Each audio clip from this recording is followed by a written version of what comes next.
Ebiina by'emizannyo bitali bimu bibikikiriddwa musomo guno oguyindira ku Nobu Hotel Ntinda nga bagulimu balubye okutereeza obukulembeze bw'ebibiina by'emizannyo n'okugifunira akatale.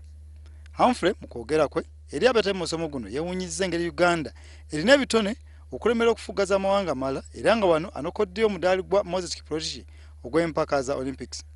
Ekibiina kya Athletes in Action kyatandika kuyamba Uganda n'okugiwa abatendesi ba volleyball saako basketball nga bayamba okulinnyisa omutindo Uganda kwevuganyiza. Omulimu gwe tusinga okwagala okukolako gwe gw'okuggyawo entalo eziri mu by'emizannyo wano mu Uganda, ebiri mu FUFA, ebiri mu different federations. Kati kye twakola ne tunoonya abantu from all over the world ababadde mu entegeka nga bwe ziti, ababadde mu bintu ebiyambye federations endala all over the world okukulaakulana. Ne tugamba nti singa tusobola oleeta abantu abo okuyamba ebyemizannyo byaffe, ba directors baffe mu byemizannyo ne basobola okuyiga okuplaninga, ne basobola okuyiga okukola decisions. Humphrey abadde ne banna abalala babiri agamba nti omusomo guno ogunaggwera nga baddukanya emizannyo basobola okumalawo entalo naddala ezibutikidde omupiira gw'ebigere, ebikonde okubaka n'emirala. Bo abagwetabye bagamba nti obutamanya bubakoze bubi nga bwe buviirako abantu okuluvuunira obukulembeze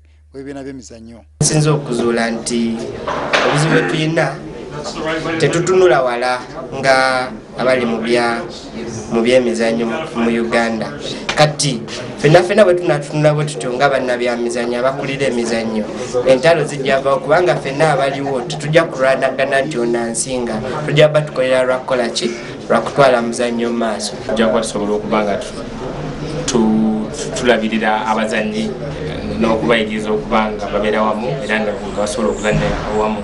Ekibiina kya Athletes in Action kiyamba abazannyi okusobola okuba n'amakubo agabatuusa mu mpaka za Olympics ez'ekikopo ky'ensi yonna nga ku mulundi guno essira bayitadde nnyo ku bakulembeze b'emizannyo. Omusomo gwakufundika olunaku lw'enkya era nga baddukanya ebibiina by'emizannyo beesunga okulaba nga bafuna abatendesi nga bwe kyali ku volleyball ne basketball. James Manja, Best TV, Kampala.